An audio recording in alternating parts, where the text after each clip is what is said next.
Hey yo, what is up guys? Your boy's finally back after a very busy summer. Don't worry, I'll tell you all where I was. And yeah, so we're actually going to be I'm going to try to review every show, every pay-per-view in 2014. And then I'm just going to move backwards from there and just go 2013, 2012. I want to finish 2005, 2004, 2003, 2002. Those are the stuff I gotta focus on. That's what I'll be focused on doing in the fall here. So if you're interested in that, stay tuned because we got a lot more. I got vlogs coming up for you guys. Yeah, I know. Sorry, I know I missed a lot of time. I'll explain it all here. Yeah. So today's review is actually gonna be a little bit different. So it's not really just gonna be the most in-depth review. So today we're gonna be talking about. I should have reviewed this months ago. I just got really busy. Anyways. My favorite wrestling show ever is Wrestlemania 30. This show was really good. I love this show. Is it the greatest bell to bell show ever? No, not necessarily that, but it's just for me it holds a really special place in my heart. Is the best way to describe it. So let's just talk about it. So I'm not going to tell you the story from me just rewatching the show because yeah, I could just talk about all the matches and all the moments and on it. I'm just going to tell you it from my point of view of when I was 16. So I think I might even still have. I was actually doing wrestling videos at this time, but I really need to lock in a little bit more at 16. You know what I'm saying? I just wasn't really giving it my all, but you know how it is. So actually, I think I talked about this in that Elimination Chamber 2014 reviews where I was kind of at a low point in high school there. We were at a pretty drastic point. But I knew I think March was a really tough month for me. There was but this show happened in early April. If I am correct, I could just look it up. Where are you? Yeah, so April 6th. So yeah, 2-3 weeks of kind of just a really shit time. Anyways, this show, so I actually made predictions for this show before I drove out. So I was actually going to see this show in a Galaxy movie theater where I'm from. So while I was driving out with my family that day, I was really stoked. I was drinking pop and eating corn nuts, just not being very healthy for 16. Don't worry. So if you actually ever seen that video of me talking about the time I ate 14 corn dogs in one day, this is actually that time. This was right there. This was it. This is where I did all that nonsense. Anyways, so I get to the theater, I get my popcorn, I get my pop, I'm all excited. Man, I need to get some chicken and rice and broccoli, dude. I had to start locking in. Oh my god, I was so unhealthy. just thinking about what I was eating then just bothers me. Anyways, so we gotta lock in here. So I go in and I'm so excited for this show. I can't even tell you. This show, I was yo, this show's gonna be so good. My life's just everything in my life is actually gonna turn around. I'm not gonna have any issues from this point forward. If only I knew. Anyways, so I was so excited. I was a huge Daniel Bryan fan. I love Daniel Bryan. I love SummerSlam 2013. I was a huge Daniel Bryan fan. I became a huge Shield fan at this time. I love John Cena. The Wyatts were so cool. The Undertaker was wrestling again, and The Undertaker never had a bad match at WrestleMania. So I was my excitement for this show was just in the freaking stratosphere. I was so excited.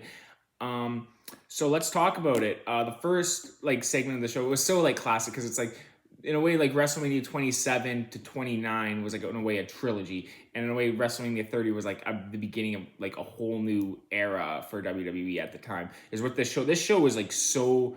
I hate using this word, but progressive. It just progressed the wrestling business just forward, and that's just what this whole show felt like. It's you watch something that was going to take you forward. It wasn't we're not looking back, we're going forward, and that's what I love so much about this show. It was it just felt such a step forward for the WWE at that time. Hulk Hogan, and it's funny that I'm saying this because Hulk Hogan comes out to greet the fans because he just came back to WWE, and it was a huge deal that Hulk Hogan had just come back because he hadn't been in with the WWE since 2006 or something like that. So it was announced on CNN and all these news networks and stuff, I believe, at the time. So yeah, big deal. Hulk Hogan was back. It made headlines. The Rock comes out to the ring, Steve Austin. So you have these three legends of WrestleMania, and The Rock, who just main evented WrestleMania the past 2 years in a row, all in the ring. The big, people would all consider those three at least the biggest box office superstars in WWE history, and they're all in the ring at once. Just an amazing moment. Oh, and Randy Savage had just went into the Hall of Fame the night before. He just had this DVD released. Yeah, like big times. Big things were happening in pro wrestling at this point in time. So anyways, very, very like epic opening. Hulk Hogan, it's always by calling it the Superdome when they're, is what he called it. Yeah. And how he got it all mixed up with WrestleMania 3. And he's like, oh, sorry, brother. I was thinking about slamming Andre the Giant. Everyone was kind of chirping him about it. And it was so funny. Steve Austin chirping him about it. Yeah, great opening segment. I loved it so much. It was so cool. Moving on to the first match of the show, Triple H versus Daniel Bryan. Triple H's entrance is just all time. Like, this was such a cool entrance. I believe Charlotte Flair was a part of it. Triple H just making that like epic king where he's like, it's like the Shao Kahn Mortal Kombat entrance. Cody Rhodes actually loved the entrance too. So it wasn't just me. It was people on the show. So yeah, Daniel Bryan versus Triple H. So this match here, like I'm like, yo, this is gonna be like such a good match, and this is gonna be like just like an absolute like two technicians going in there and having just a really, really good match. And especially like the story, Daniel Bryan screwed by Triple H at SummerSlam, coming all the way to WrestleMania 30 against all the odds, because we all know there was just everything was against Daniel Bryan to get here. And I think that's just what makes it so much sweeter. And watching like Daniel Bryan and Triple H, because Daniel Bryan was like the king of the independents, and Triple H in a way. So when Daniel Bryan was like the king of the independents, Triple H was the king of WWE. So these two kind of like different worlds. So it's like the end of like the territory days versus the king of national wrestling versus. So it's kind of like, you know what I'm saying? It's just like the two worlds kind of colliding here in a WrestleMania match. So you kind of have that, and you kind of had that whole thing kind of starting about this time with like CM Punk kind of becoming a big star. Him and Daniel Bryan just really kickstarted a whole lot of things for the WWE and the independent wrestlers in general. So yeah, just this match was super physical. Like Triple H and Dan Bryan. Like if this was like a sport, like it was kind of an exhausting, grueling match for both guys. Like Triple H hadn't wrestled in a while, and they were just both like in this like really tight wrestling match. Like Triple H, I have to say there was a lot of callbacks to WrestleMania 20 in this match. Like the Triple H hitting like the German. I know it's weird to say that, but it's like it just seems so like on the nose with like, the German suplexes and Triple H getting him in the crossface. And the end of and then the triple threat in the main event, just a lot of things seem very WrestleMania 20 here. Not that I have an issue with it, I don't, but I'm just saying it just seemed very WrestleMania 20 here. But yeah, just an all-time like grueling, just technical wrestling match. Daniel Bryan doing that wicked like dive from the turnbuckle to Triple H on the outside was awesome. Stephanie McMahon was just such a douchebag on the outside. You mess with the bull, you get the horns. You know what I'm saying, Daniel? It's like, Stephanie, man, they're just such obnoxious little twits, and you just want to see them get beat so badly. So then like Triple H, he goes for like they're just like in the middle of like this grueling match. Like Triple H hits a pedigree. And then, like, it was kind of surprising because, like, Triple H, he goes for, like, a back body drop and he lifts Daniel Bryan. Daniel Bryan rolls out of it, comes out, hits him with the flying knee, and just 1, 2, 3 pins Triple H. I really like this match. Like, when I was watching it when I was 16 in that theater, I was like, yeah, that was a good match. And, like, I just expected it to be just such a good match. And it was, like, the strikes, like, just the grappling of it, like, the moves, like, the suplexes and stuff. Like, the dives to the outside. Daniel Bryan getting his shoulder worked over and slammed into the ring post. I really love this match. So moving on to the next match here is, again, like I was like, a lot of people talk about the Wyatts and the Shield should have really been on this show. So this is kind of like, in a way, the last stand of the Shield. Not here necessarily, but like in the coming months. Like this is like the last little time where like of the original Shield run. So essentially, this was just a squash match. The Shield, what I will say about this was they wore these wicked masks to the ring, and they just looked like they wore these in the last like couple months of their run, and they looked so cool. They looked like the coolest masks ever. Anyway, so they wrestle like Kane and the New Age Outlaws in it. I guess it's essentially like the guys of today versus the guys of the Attitude Era in a way, and the Shield just completely squashed them. Corporate Kane got murked. Nothing to really say. It was just a really quick squash match, and the Shield had these wicked masks, and they looked amazing. So that's all I can really comment on about the match. It wasn't really much else to say other than it was just a squash for the Shield to go over the old veterans. And yeah, so moving on to a match I really, really enjoyed. So like again, like everything up to this point was like actually like really, really like it was just like, yeah, I'm just enjoying the show, just enjoying the times, watching some wrestling. And again, New Orleans is just such an amazing. I'll talk about that towards the end.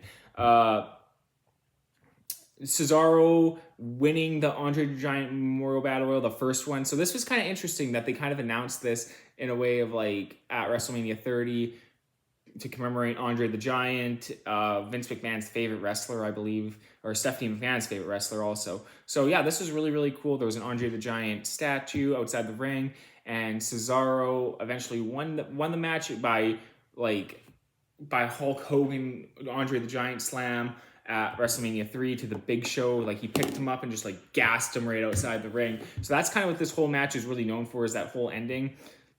Outside of it, it was just kind of a battle royal. Like it was entertaining. Like the last like 5-6 minutes when the ring kind of clears out and you just kind of get a couple guys who can kind of like wrestle around the ring a bit, like Dolph Ziggler, Alberto Del Rio, Kofi Kingston was in there. Kofi Kingston got like launched out of the ring and landed on the ring steps, and he was able to like kind of like keep his feet on the ring steps to stay off the near elimination. So that actually looked really, really cool. He almost like stuck the landing, but very lucky for poor Kofi Kingston.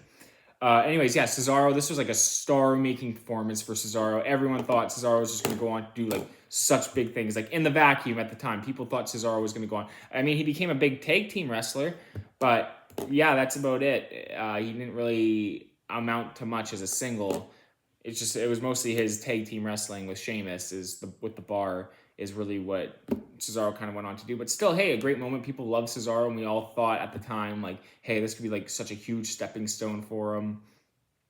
Yeah, Cesaro was kind of a big deal at that time, and people loved the swing. The Cesaro swing was really cool. He did that to Kofi. He just spun him for probably a minute straight, and fans would count along. Yeah, people love Cesaro. And yeah, this was just a really fun little battle royal that was just like a good like palate cleanser, if that makes any sense. So next up, Bray Wyatt versus John Cena. And yeah, this had a really epic promo. Like a lot of epic promos were on the show. Like Daniel Bryan, Triple H's promo was epic. This promo was epic. Legacy, Eminem playing with John Cena and Bray Wyatt. This was really, really cool. Bray Wyatt's entrance was off the chain. It was literally, you could say that because the Firefly band, they were on chains and stuff like while they were playing, and they were kind of like floating the buzzards. Really epic entrance. If you've never seen this entrance, definitely go watch it. It's outside of like an Undertaker entrance, like this is probably one of my favorite WrestleMania entrances. I have to say, like this one was just so cool. I love the live band playing. And that's the thing with the show. It just had such great production. There was so many great like bands and stuff that played, or people got big entrances. Yeah, they really put a lot of money into this. It was like the first WrestleMania on the network. I remember watching this, and it was just like the match itself was like, it was a very good WWE match. Like they told the story they wanted to. There was like really, really, the wrestling in it was kind of rough. Like John Cena isn't always the greatest wrestler in the world, but here, like he's very, very entertaining, and you get very into his matches. And here's no real difference. So like the fans were very, very into this match of Bray trying to taunt John Cena into like giving into his dark side by like sending the chair at him and trying to get him to hit him with it. And then John Cena kind of wiping out the rest of the Wyatt family. I like when he goes for the 5-knuckle shuffle and Bray does that pop up with the like little walk thing he does. So that was interesting. Yeah, this is, again, I really like this match. I know people were pissed off because John Cena just hits him with an AA and he wins. I'm not like super mad. Like at the time, like it was a great showing for Bray, but yeah, I'm not going to really comment on it too much. I really like the match, and obviously I'm a big John Cena fan, so yeah, I like the match. It just was like kind of rough in points, like with Bray hitting that really weird slam on John Cena and then JBL going, well, it looked bad, but it was effective. And we're like, oh boy, it looked bad, but it did look effective. You're damn sure right about that. So yeah, that again was a really, really good match. Well, like not a really good match. It was just a good match. So nothing offensive, just good. So coming to pretty much like one of the two things on the show that is so historic about this WrestleMania. It just Brock Lesnar versus The Undertaker with the streak on the line. So To this point, as everyone knows, The Undertaker had never lost a match at WrestleMania. It was such a big deal. No one thought The Undertaker, in my prediction, okay, so I'll say something. Undertaker, in all the segments leading up to this match, completely dusted Brock Lesnar. Like, he stabbed him with the pen in the hand. He just whooped his ass up and down the ring with the caskets, and it was a whole ordeal. This whole thing was a whole ordeal. Yeah. So I'm thinking, like, normally when the guy who gets his ass beat on TV every single time somehow wins the match, and I'm kind of like thinking that, but I'm like, it's also The Undertaker at WrestleMania. You're probably not gonna fucking lose. You know what I'm saying? Like, The Undertaker's not gonna lose this match. But I was kind of thinking that, like, so match start, like, Undertaker comes to the ring, or Brock Lesnar comes to the ring, pretty normal entrance. I think he was wearing the toque at the time, and he had that, like, Eat, Sleep, Conquer the Streak shirt on, which was, like, really, those were kind of like big deal shirts at the time to, like, do stuff like that. Eat, Sleep, Train, Repeat. I had a shirt like that. Anyways, moving on. The Undertaker's entrance was just so sick. Again, like, if he's going out, he might as well go out with the freaking coolest entrance I've ever seen. And that's what this was. This was the coolest entrance I had ever seen up to this point. So Undertaker comes down to the ring, a wicked entrance, like with the Brock Lesnar casket on fire and everyone's name on the caskets and stuff. It looked absolutely stunning. And yeah, it looked like so good. The match kind of starts. So what happens in this match, it was kind of like a slow, methodical match. Like, two just big guys kind of like lumbering around. This was very authentic of an early Undertaker streak match of like him versus King Kong Bundy, or it wasn't him versus Kane. Him versus Kane was a great match. But yeah, just like, it was kind of like slow and plodding. At one point, so I think the moment where like Undertaker gets concussed is Brock Lesnar lifts him up for the belly to belly suplex, and Undertaker's head clips the mat, and I guess that's where he got the concussion, because it doesn't look super bad, but I can see where that would cause a concussion. Like, it doesn't look brutal, because it's like, at the time, it's like, man, what happened to Undertaker? Because this match, next thing you know, it just went to shit, and it was slow, and it was methodical, and they kind of used the ropes, and they kind of just beat the shit out of each other, and yeah, it was not, like, I was like, yo, this is kind of depressing to watch, like, what's going on here? So Brock Lesnar, he hits two F5s. Undertaker kicks out. I believe he hits him with a tombstone. Brock Lesnar kicks out. Obviously, like the choke slam, the last ride. So Undertaker kind of hits Brock with a lot of these big moves. And again, it's kind of like dead in there, because it's like, it's not really a super exciting match, but it's also an Undertaker streak match. So Brock Lesnar, I'll just tell you, because when I'm watching this, Brock Lesnar is going for the third F5. He looks in the camera and he's like, whoa! And you can just see it. And then he sends Undertaker for a third F5. And I'm like sitting there, and when he hit that third F5, I'm like, the Undertaker's not kicking out of that. And it just dawned on me. Like, the minute that third F5 hit, I was like, he ain't kicking out of that. Like, 3 F5s? You're going to kick out of 3 F5s? Like, and like, the match had already been going for like a long ass time. So I'm like, this is it. And then 1, 2, 3. The entire theater was just dead quiet. People were throwing shit. Like, it was like the whole place just went dead fucking silent. And it was like the arena went dead silent. Like, you obviously know, it's like everyone was just in shock for like this like period of time, because it's like no one even fathomed the Undertaker could lose. Like, before that, like, I kind of knew.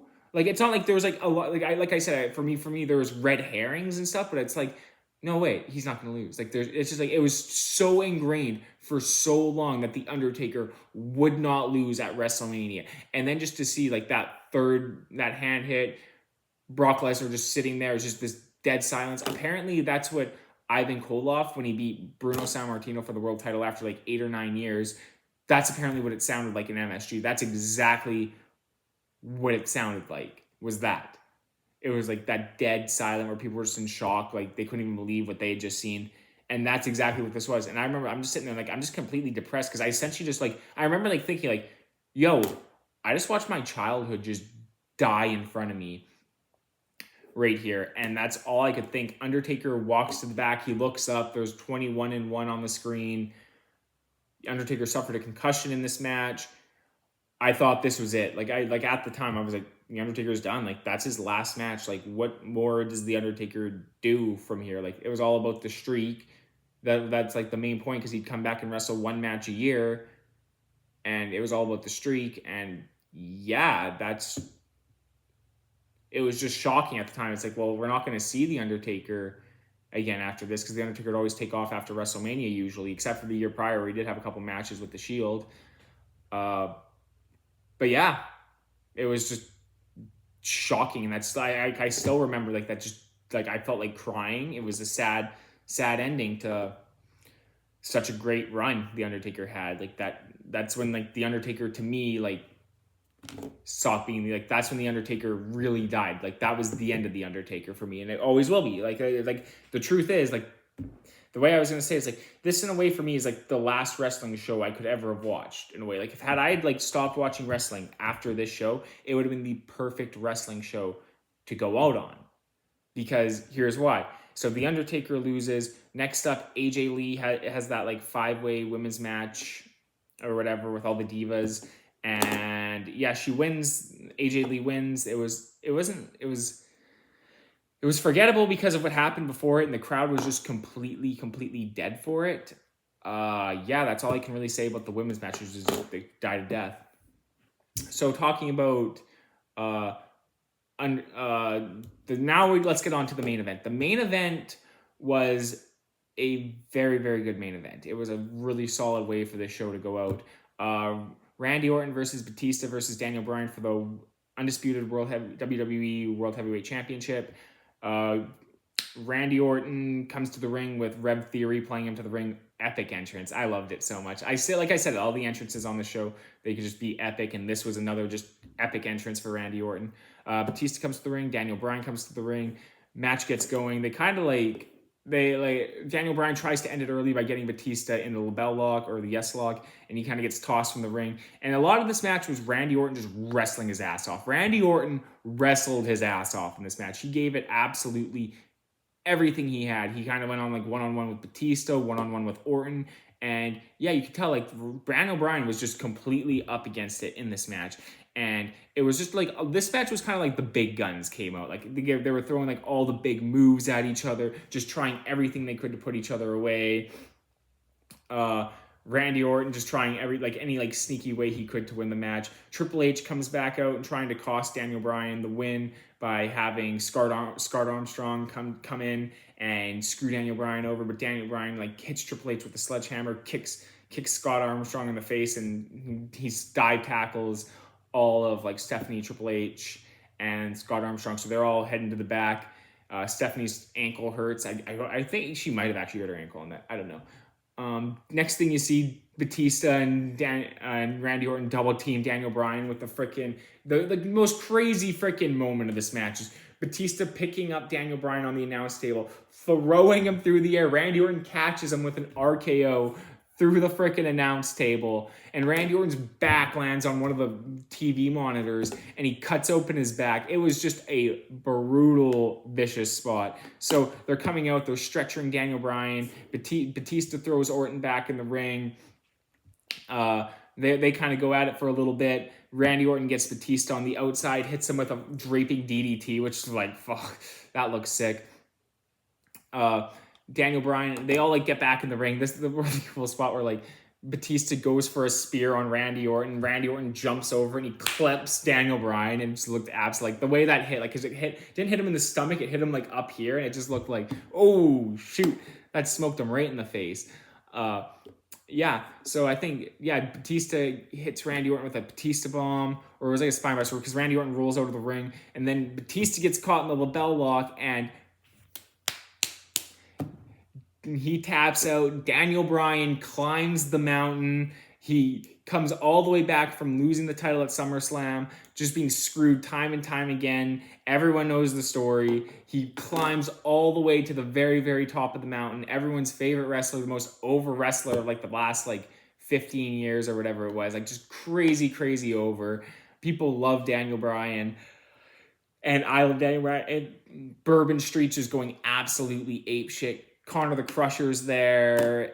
It was crazy. Like Daniel Bryan's nieces are getting in the ring with him. His sister's there. I think his dad. It was such an emotional moment. Like I can't tell you like just how huge of a moment this was. The confetti's falling from the ceiling. Yeah, this was epic shit. Like this was such a good match. It was a great piece of pro wrestling. Like this is why this is my favorite show ever. It took you on all these like little emotional rides, and it just propelled so much forward for the WWE. It was in New Orleans. I became like a huge New Orleans fan after. I want to go to New Orleans so badly. Yeah, like I got a voodoo book after this. I love this show, and as you can tell, like it just has so many different feelings and emotions, and like it's art is what this is. And I hate when people call pro wrestling, oh, it's my art, or it's just like it sounds so lame and corny and cheesy. But this is what this was. This was a great piece of like art is what this was. Like this is how good this show was, and this is why it's my favorite show ever. It just had so many great moments, memorable moments, things that made you question things and talk about things and think about things, and it moved everything forward for the WWE. And it really set them into like this whole new era. It felt like at the time where you were watching just something totally different, like where it's like the day, like the John Cena, like the Ruthless Aggression era was kind of like there were people around from it, but it was in a way the end of the Ruthless Aggression era. We're going forward into a new era of these new stars and stuff is kind of what this whole show really felt like. And yeah, like I've said before, if this was the last wrestling show I ever watched, this really would have been a great way to go out. So anyways, guys, as per usual, star ratings are in the description below if you guys are interested in that. I gotta head out here, so peace out.